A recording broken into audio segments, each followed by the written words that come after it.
Jai Hind and a very good morning to all of you, my dearest students. Students, today I teach you about the projectile motion, which is very important topic of class 11th. So please listen here. Students, firstly we know that about what is projectile motion. प्रक्षेप गति किसे कहते हैं? देखिए, जो projectile motion होता है बेटा,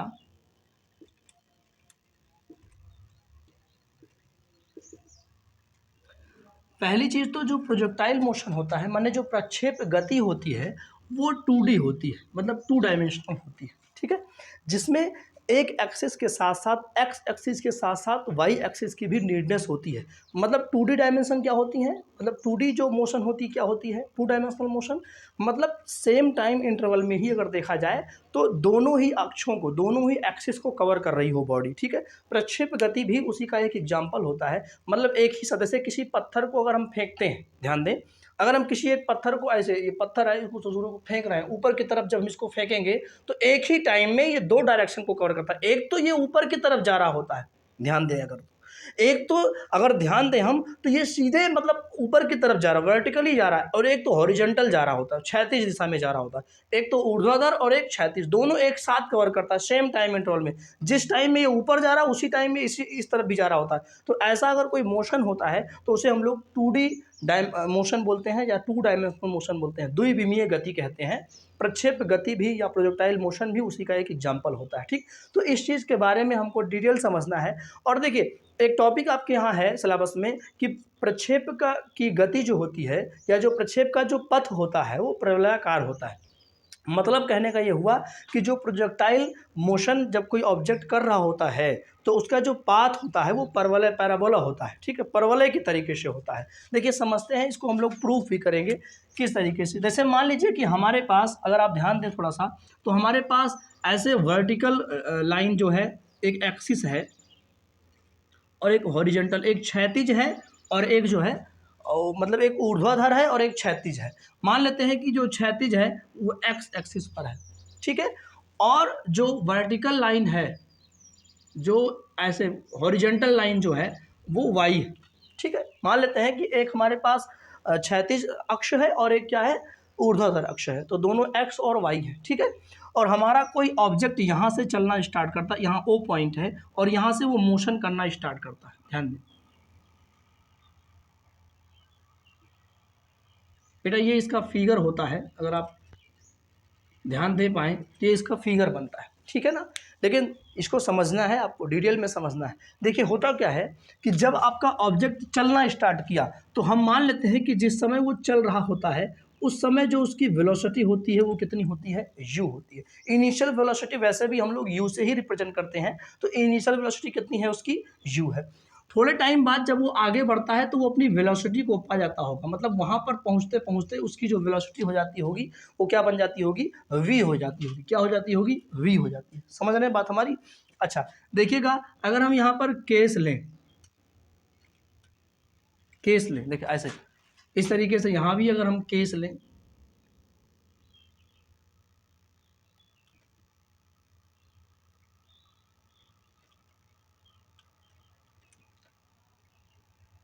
यहाँ पर भी लें, ऐसे ही मतलब बनाते चलेंगे। ठीक है ना, ध्यान अगर आप दें थोड़ा सा बेटा, तो ये जो सीधे सीधे पार्टिकल हमारा मूव कर रहा था, ध्यान, एक पत्थर को हमने फेंक दिया तो वो जाकर के सीधा सीधा ऐसे फिर से अर्थ पे आ जा रहा है। ये अर्थ है, ये यहाँ से कोई आदमी खड़ा होकर पत्थर को फेंक रहा है, पत्थर को फेंक दिया, सीधा गया और वो नीचे फिर से अर्थ पे मूव करके आ गया। ठीक है, तो जब वो चल रहा था उसकी वेलोसिटी कितनी थी, u थी। अच्छा अगर हम एक्सिस पर ध्यान दें, घटक निकालें, क्षैतिज घटक और ऊर्ध्वाधर घटक, तो क्षैतिज घटक पर अगर हम देखें तो इसकी वैल्यू शायद आ जाएगी ux cos थीटा, सही है। और अगर ऊर्ध्वाधर घटक की बात करें, इसकी वैल्यू देखें तो शायद आ जाएगी uy sin थीटा, आना चाहिए। ये हो जाएगा ux cos थीटा और ये हो जाएगा u sin थीटा।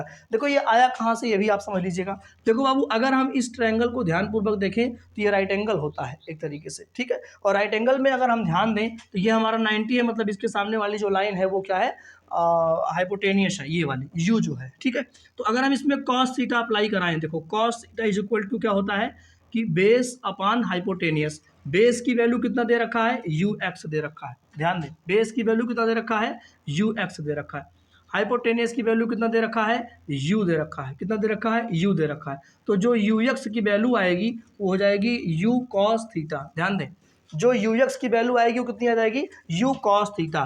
तो यहाँ पर u x is equal to क्या हो जाएगा, यू कॉस थीटा। ठीक है, इसी तरीके से अगर साइन थीटा लगाएंगे तो sine theta is equal to क्या होता है, परपेंडिकुलर अपान हाइपोटेनियस। तो परपेंडिकुलर की वैल्यू मतलब लंब अपान कर्ण होता है। परपेंडिकुलर की वैल्यू कितनी दे रखा है यहाँ पर, अगर आप देखें तो यू वाई दे रखा है, ये वाली लाइन, ये है यू वाई और ये है यू एक्स। ठीक है, तो हो जाएगा u i y upon hypotenuse, तो वही रहेगा, यू रहेगा। तो इसको सॉल्व करेंगे तो u i is equal to u इधर चलाएगा, हो जाएगा यू साइन थीटा। मतलब यू आई की जो वैल्यू निकल के आई है बेटा, यू आई की वो कितनी आई है, यू साइन थीटा। और यू एक्स की जो वैल्यू निकल के आई है वो कितनी आई है, यू कॉस थीटा।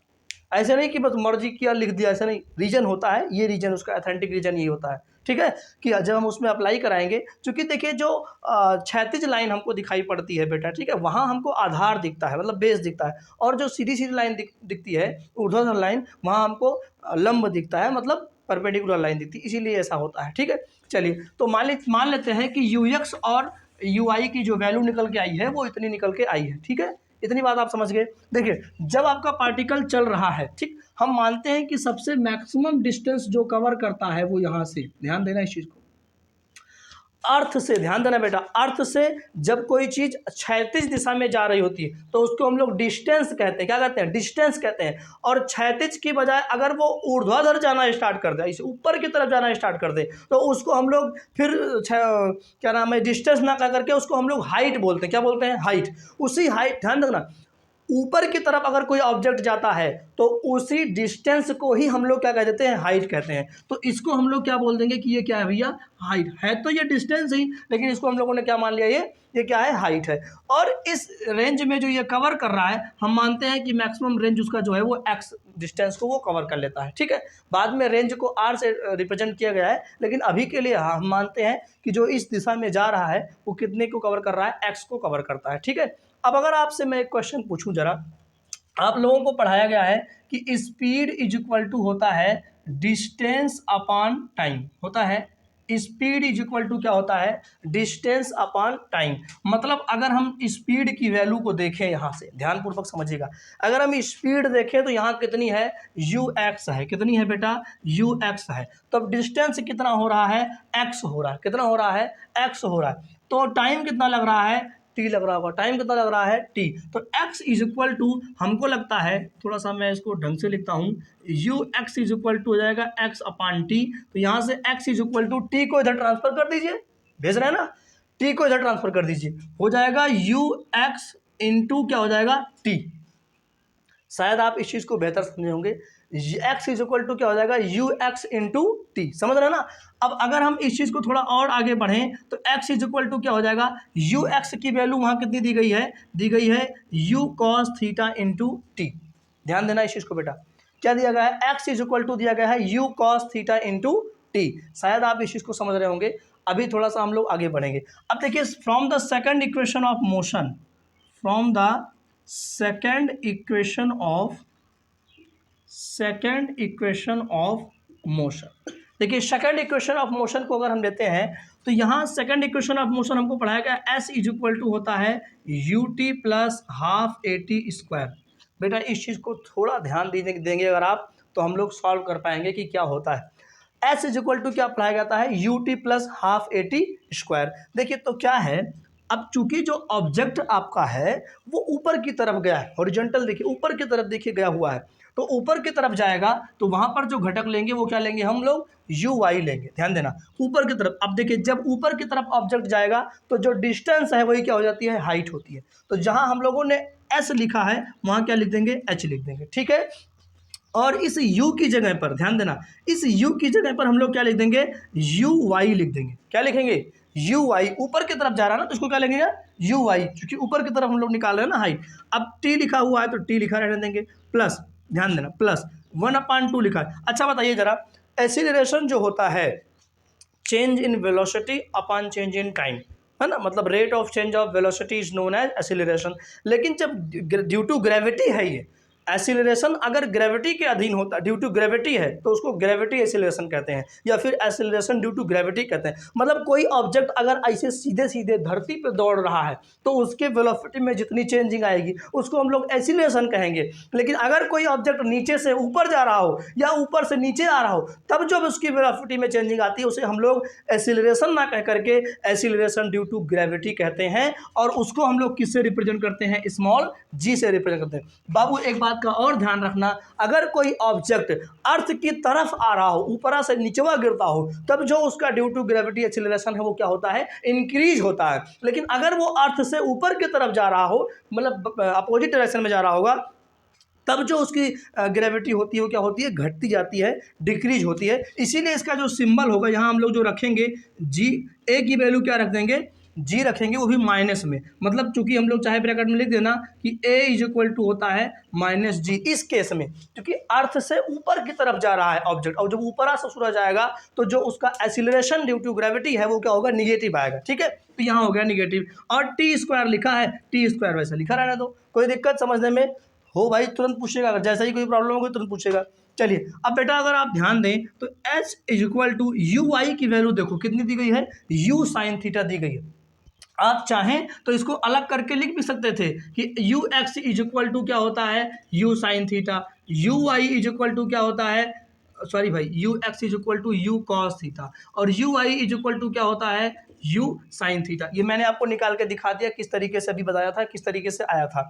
अब देखिए h is equal to u i की वैल्यू बेटा कितनी दी गई है? यू साइन थीटा दी गई है, तो यहाँ रख दिया हमने u sine theta into t. ध्यान दो, x is equal to u cos theta into t मिला था, तो अगर आप कहें तो इसकी वैल्यू हम ऐसे लिख दें कि टी इज इक्वल टू, दिख रहा होगा, टी इज इक्वल टू आप कहें तो हम लिख दें कि x upon u cos theta. ध्यान दो भैया, यू कॉस थीटा इधर भेज दो, इधर आएगा ससुरा अपान में हो जाएगा, तो x upon u cos theta और टी इज इक्वल टू, तो t is equal to x upon u cos theta. तो इस टी की जगह रख सकते हैं x upon u cos theta. बताना कोई दिक्कत? जैसे ही कोई प्रॉब्लम हो तुरंत पूछना बेटा। टी की जगह हमने क्या रख दिया? X upon u cos theta. बाकी देखिए प्लस माइनस क्या हो जाएगा? माइनस। यहाँ देखिए हाफ और ये जी, सॉरी हाफ और ये जी लिखा है और ये टी स्क्वायर लिखा था, तो हमने क्या लिख लेना है? टी स्क्वायर लिख लेना। ठीक है, कोई दिक्कत समझने में? यहाँ तक अगर कोई प्रॉब्लम हो तो आप लोग पूछ सकते हैं, जैसे ही कोई प्रॉब्लम होगी तुरंत पूछेगा। अच्छा एक चीज़ बताइएगा ज़रा, एच इज इक्वल टू, आप अगर ध्यान दें तो यू से यू तो उड़ जाएगा, कोई उसमें कोई दो राय नहीं है, यू से यू उड़ गया। और sine theta upon cos theta, trigonometry क्या कहती है कि sine theta upon cos theta माने टेन थीटा। तो यहाँ हम लोग क्या लिखेंगे? टेन थीटा, समझ गए? टेन थीटा, और यहाँ क्या लिखा हुआ है? एक्स, मतलब टेन थीटा एक्स, और माइनस 1/2 जी। अच्छा ध्यान दें, जो टी की वैल्यू हमको यहाँ मिली थी उस टी की वैल्यू को लाके यहाँ भी तो रखना पड़ेगा, तो इस टी की वैल्यू को ला करके यहाँ रखेंगे तो हो जाएगा x upon sorry u cos theta का क्या हो जाएगा? Whole square. ध्यान देना बेटा, x upon u cos theta क्या हो जाएगा? Whole square. इसको थोड़ा अच्छे से अगर हम सॉल्व करेंगे, मैं यहाँ कर दे रहा हूँ, तो हो जाएगा h is equal to x into tan theta. देखिए एक्स इंटू टेन थीटा, और हो जाएगा minus 1/2 g x square upon u square cos square theta. देखो एक्स स्क्वायर करेंगे तो एक्स स्क्वायर हो जाएगा, यू का square cos theta square. Clear है? शायद आप समझ रहे होंगे इस टॉपिक को अच्छे ढंग से। देखना बेटा, हम लोग लगभग अपने रिजल्ट की तरफ हैं, इसको थोड़ा और अच्छे से लिखेंगे तो एच इज इक्वल टू हो जाएगा टेन थीटा, और यहाँ एक्स हो जाएगा माइनस हाफ, एक सेकंड, इसको हम लोग लिख सकते हैं g x square upon 2u square cos square theta. समझ में आ रही बात कि नहीं आ रही है? अब अगर आप ध्यान दो बेटा, तो परवलय जो होता है या पैराबोला जो होता है, एक द्विघात होती है और एक सिंगल घात होती है, नियम होता है। तो चूंकि इसकी जो घात है वो द्विघात में दे रहा है एक्स के, इसीलिए हम कह सकते हैं कि ये जो प्रक्षेप का पथ होता है वो कैसा होता है? परवलयाकार होता है। आप चाहें तो लिख सकते हैं कि अतः प्रक्षेप का पथ परवलयाकार होता है, परवलयाकार होता है, मतलब पैराबोला होता है। इसका जो पाथ होता है प्रोजेक्टाइल मोशन का वो कैसा होता है बेटा? पैराबोला होता है, परवलय के आकार का होता है, ऐसे घूमता रहता है। ये मैथ के रूल होता है कि अगर द्विघात होगी एक तरफ तो वो जो होगा वो परवलय होता है। शायद आप इस टॉपिक को बेहतर ढंग से समझे होंगे। केवल इस बात का विशेष ध्यान रखना बेटा कि यहाँ पर जो क्षैतिज अक्ष हैं और जो ऊर्ध्वाधर अक्ष हैं दोनों को अलग अलग करके you cos theta you sine theta करेंगे और बाकी इस फार्मूले को अप्लाई कराएंगे, तुरंत आपका आ जाएगा। आई होप इस टॉपिक को आप लोग शानदार तरीके से समझे होंगे। मिलते हैं अगली क्लास में। जय हिंद।